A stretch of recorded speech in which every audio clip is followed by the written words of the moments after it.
there's an incredible amount of stuff that's been shared with you, but actually quite often it's important to step back and see what are the important things that are going on that maybe the exec team can't see, maybe you can't see because you're all stuck in the weeds thinking about what's going on with the customer with their 3-phase meter.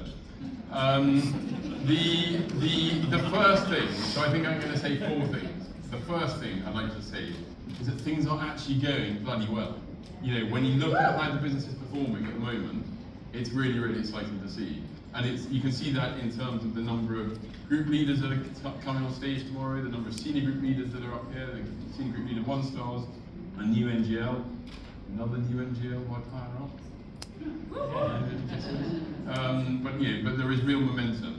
And obviously the January stats that Justin showed earlier on are very exciting. But I wanted to go and see whether they were actually transferring into what's important, which is group residual income. Is that growing or is that not growing? So it's all very good to listen to all these stories, but what really matters to everyone in this room is whether your GRI and your PRI together are growing. So I no longer have access to the UW system, so I asked somebody else to run a report for me.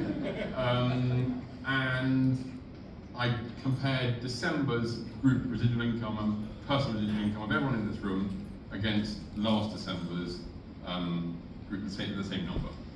And the results were an average of, a bit of context first. The first context is the UK economy is growing at 0.1%, I think, at the moment. Tesco, you all know Tesco. Tesco's profit last year grew 2%. UW, company I used to run, growing much faster than it's grown for a while, growing at 8% profit growth last year.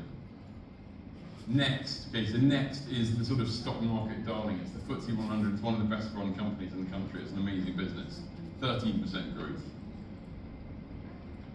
UW senior group leader profit growth, because that's what group residual income and PRI and GRI stuff together is. It's your profit. Your in this room, your returns 19% growth.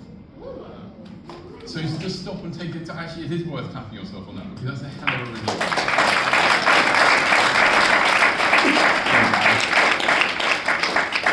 And what it shows, and what I hope that you take from it, is a huge amount of confidence that this business has got momentum. When a business like this has got momentum, then everyone makes hay. When a business like this is stuck, then everyone gets a bit long in the tooth, a bit sad. There should be nobody who's sad. Yes, there are always going to be problems with missed Callison appointments, or whatever the problem is that's today burning. But actually, the business as a whole is really going extremely well, and your incomes are growing fast. So that's a big tip. Remember that. The second thing is that residual income itself. Residual income is unbelievable. It is the most extraordinary kind of income that you can get. I have spent 18 months since leaving my role as chief executive, noticing a few things. The first thing, I've been looking for little businesses to invest in and around Oxford, and I find nothing that remotely resembles the kind of quality of earnings that you guys get in terms of group residual income. It is unbelievably valuable, it's unbelievably rare, and you should absolutely recognise that yourselves and wake up each morning going, oh my God, I've got hold of something incredible here, because it is a hell of an income stream. There is nothing like it. The second thing that I've noticed since stopping as chief executive is that I stopped getting paid.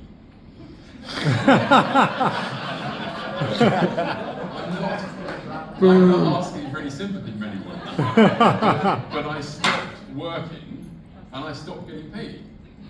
Simple as that. That's what happens. That's what happens to everyone else in the world. They stop working and they stop getting paid. And every single person in here has built a residual income that it keeps on paying. So if you happen to be ill, or you happen to go on holiday, or you happen to whatever, the next month the check still keeps coming. That is not normal, okay? That is unbelievable. And it's something that we should absolutely hold on. That is what makes UW so special. It makes why you are all sitting on absolute gold mines in terms of your businesses. And it's something that you've all got to be involved in.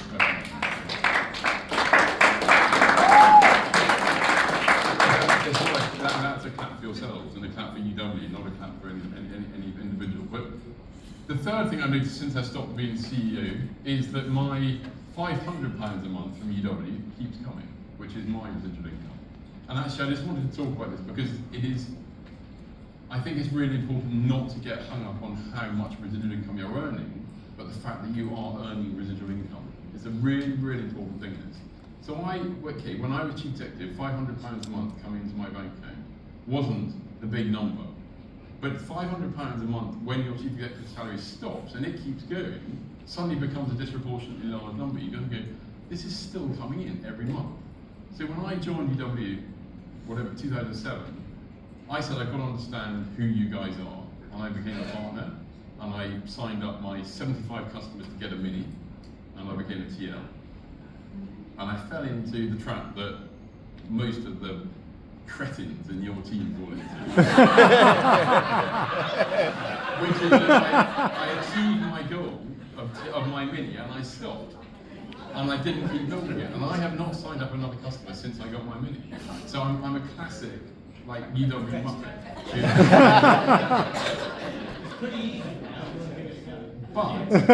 But hear this out. So that was over 10 years ago. And I've been earning £500 a month ever since then. So in the last decade, I've literally, apart from the odd phone call from my mother-in-law complaining about broadband, I have not lifted a finger for UW in terms of my partner business, and I've earned £60,000. Yeah. And you sit there and you go, and then I go, okay, I know this is an important part of my income. I'm going to be terrified of this, but I'm about to be 50 next year. I'm hoping I'm going to live. Yeah. Are you 80 yet? I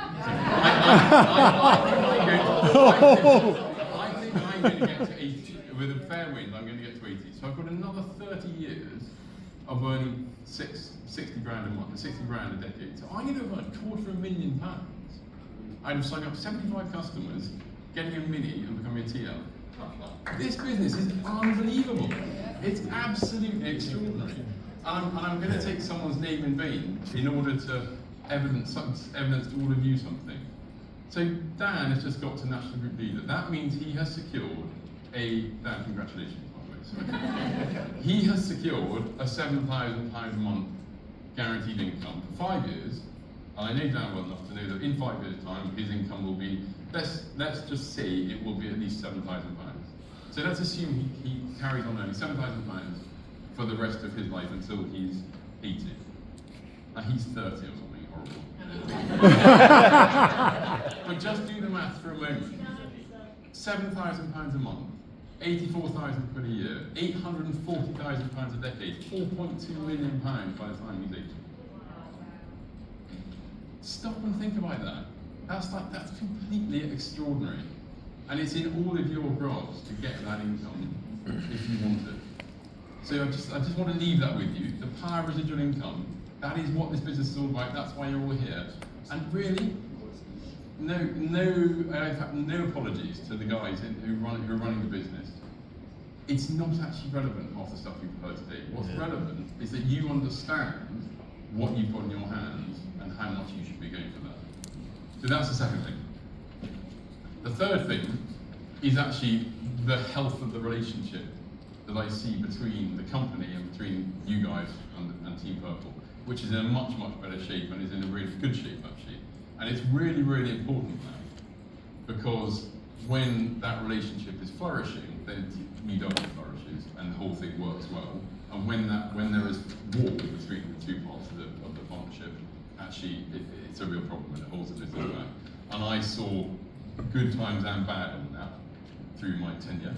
I've got some scars, and so some of you. At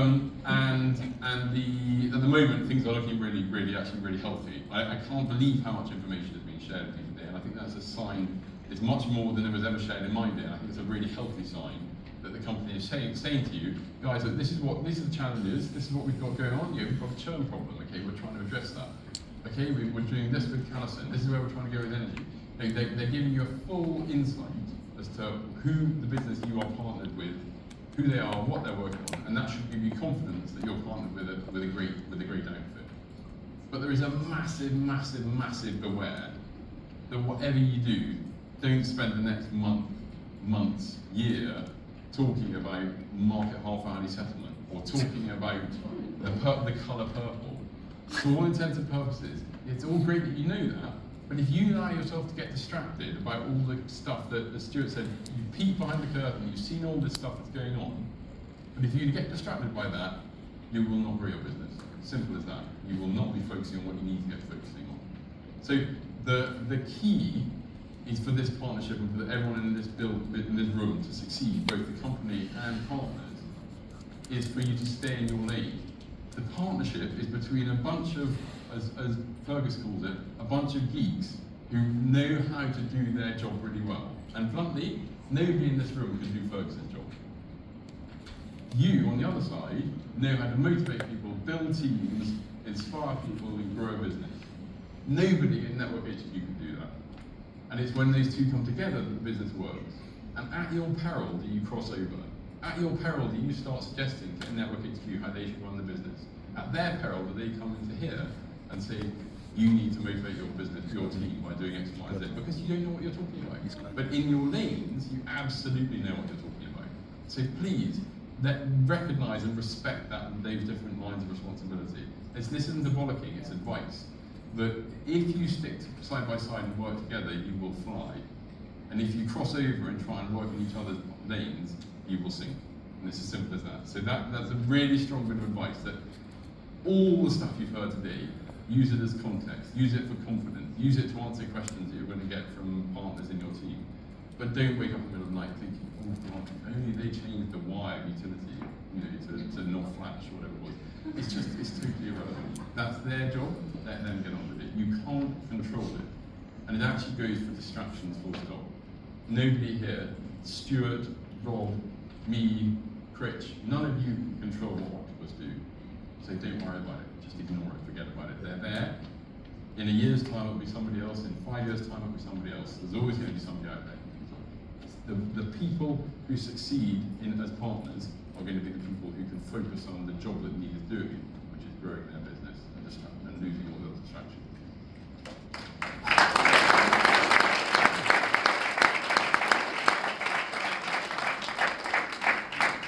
So my fourth one, and this is where I can be presidential in that I don't have any skin in the game here. I don't get, whether UW flies or doesn't fly, I don't have an agenda. I just want to help people to succeed. So I can talk quite bluntly. So the fourth one goes back to that report I ran about residual income. So 19%, it's great, isn't it? It's great that we're faster than the UK economy. It's great that we're faster than the next. But within that 19% average, there's quite a variance. There's quite a big variance between the 60 people who are in this room. And I'll call it out. There were 10 people whose income was flat or went marginally backwards, and 50 people whose income went up.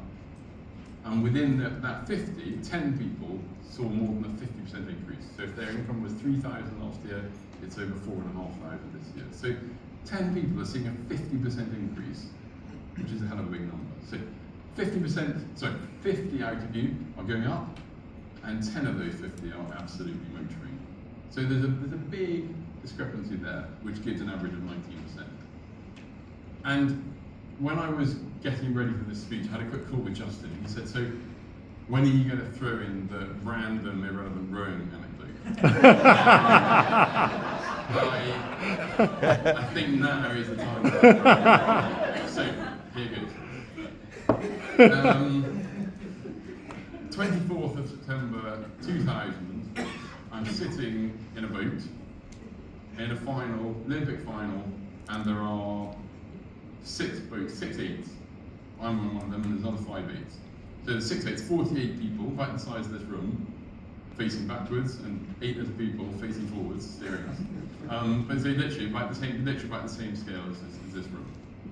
And you look around, and your butterflies, you're nervous, everything. It's an extraordinary moment in my life. But you look around and you look at the competition, and you look at the guys over there, and you look at the guys over there, and you go, bloody hell, they're in exactly the same boat as me. It's a different colour, but it's exactly the same boat. It's exactly the same length. It's exactly the same weight. That's all regulated. There are 48 people with oars, and they're all identical. There's nothing different about any of our oars. They're absolutely identical. The coxes are the same weight, they're not allowed to be heavier than each other, they're all exactly the same weight.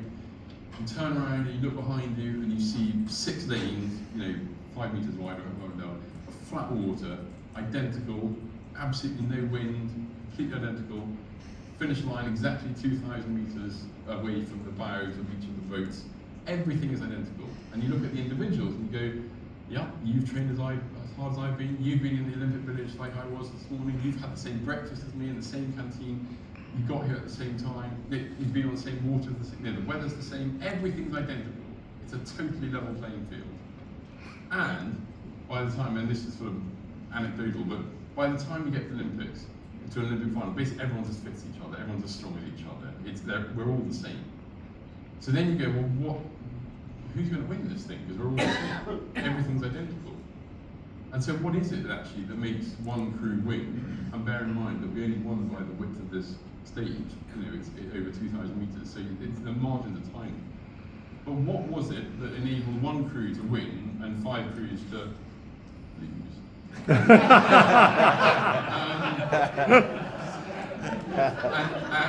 And the answer, I think, is twofold. The first one, and excuse my profanity, but it's who can keep their shit together.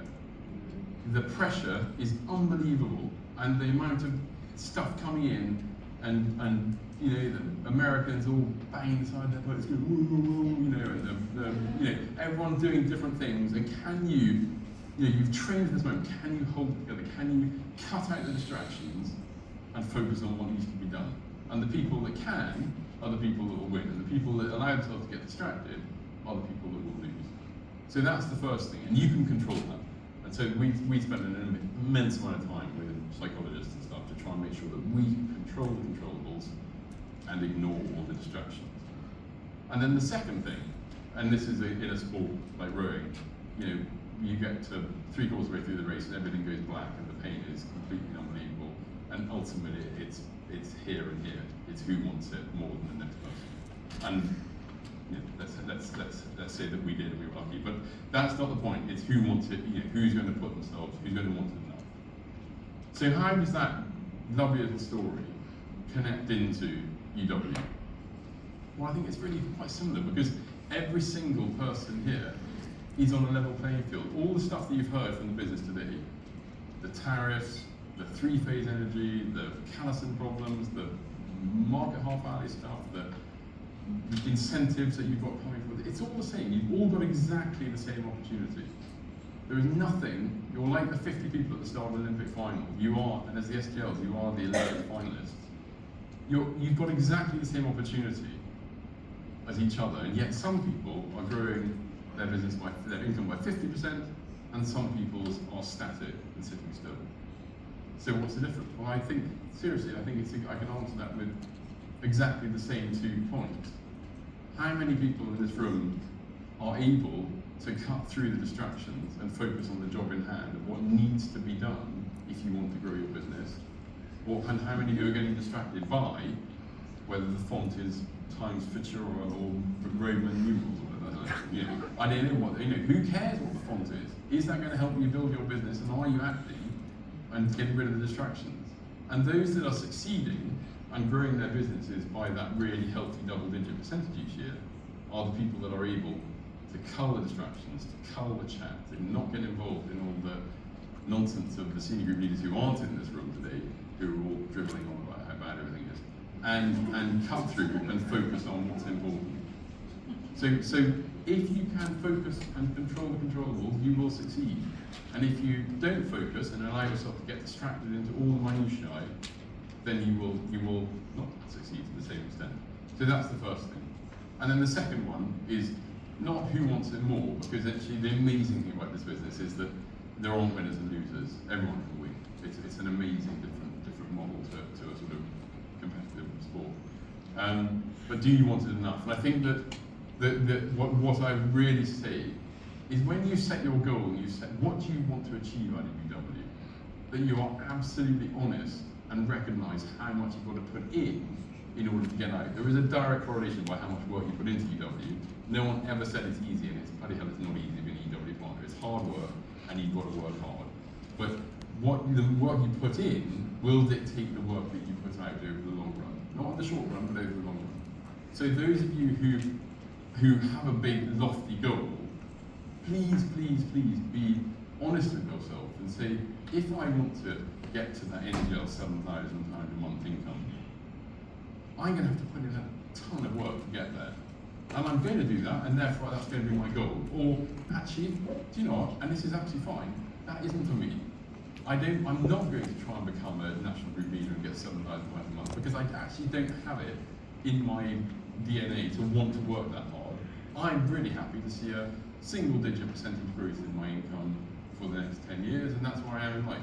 There is no problem with that being your goal, but be honest with yourself. Whatever you do, don't sit there and go, I'm going to be national group leader, I'm not going to put the work in, and then end up going, oh, it's not fair, or I should be going as fast as that person. The reason people's businesses are growing fast is because they're working bloody hard. And the reason that people's businesses are growing slowly is that they have other things going on in their life. And really, if people can understand that and recognise it, then you go, okay, I know what it takes for me to step up and become a double-digit growth person, or actually I'm really happy where I am in a single-digit growth, in my single-digit growth model. And I think that's a quite important message for you to recognise when you look at your teams. You know better than I do. Within your team, you've got a whole array of people who are wanting to go fast, wanting to go slow. You've got to focus on the people that are wanting to grow fast and engage and encourage them and support them to grow your business. That's gone upside down. And for those people who are maybe in the single-digit growth percentage lane at the moment, rather than high flyers, I would just say that there is plenty of evidence that it's never too late to change gear, but you decide that you're going to change gear. The company can't change gear for you. You will have to decide to change gear. And Ram, I think, is an example who got stuck at TL for 12 years, don't like me, but has done something about it. And it took him 2 years to get to senior group leader. I wish I could emulate Ram, but Ram, that didn't just suddenly happen to Ram. It happened because he decided to step forward, and he stepped forward and started to grow his business. So I'm just going to stop, but I'm going to say just to summarise. I actually genuinely don't have any view on what your ambition should be with UW. You've got to set your own ambition for what you want to achieve out of UW. But I would, in that context, I would say the first thing, you are the Olympians of UW Partnership. You're the top flight guys. So you should be really proud of what you've achieved. It's a hell of an achievement to be here as a senior group leader, sitting at, of the lot that get qualified to come to the leadership day. That's a great result, and you should acknowledge that and also be proud of it. You should be proud of what you've achieved and enjoy the rewards of it. Please make sure that your goals actually honestly reflect how much work you want to put in. Don't fool yourself. Don't kid yourself that you can achieve something that you can't achieve. It's up to you how much work you put in, and how much work you put in will dictate what return you can get out of it in the long run. This isn't something I need to say to this room, but I can say it anyway. Your roles as those Olympians is role models. You are role models to everyone in the business. They look to you, and so the positivity that you exude. We often talk about speed of the team and speed of the leader, but the positivity of the team is also the positivity of the leader. And the positive team purple could easily be the positivity of the active senior group leaders and above. If you guys are positive, and you've got every reason to be positive given how well things are going, then the rest of the business will feed off your momentum and feed off your positivity. So please always be a real force of positivity for the business. And the last thing, and the most important thing by far, is never forget the value of that residual income. It is an incredible, it's totally unique attribute of UW. Yes, we've got a multi-service model. Yes, we've got a partner network. But the thing that every single person in this room should be jumping up and down by and really excited by is residual income. And the change that they've made in the last however long year on those guaranteed minimum incomes, those £2,000 SGL bonuses, they are your ticket, £2,000 monthly income. They are your ticket to a £7,000 monthly income.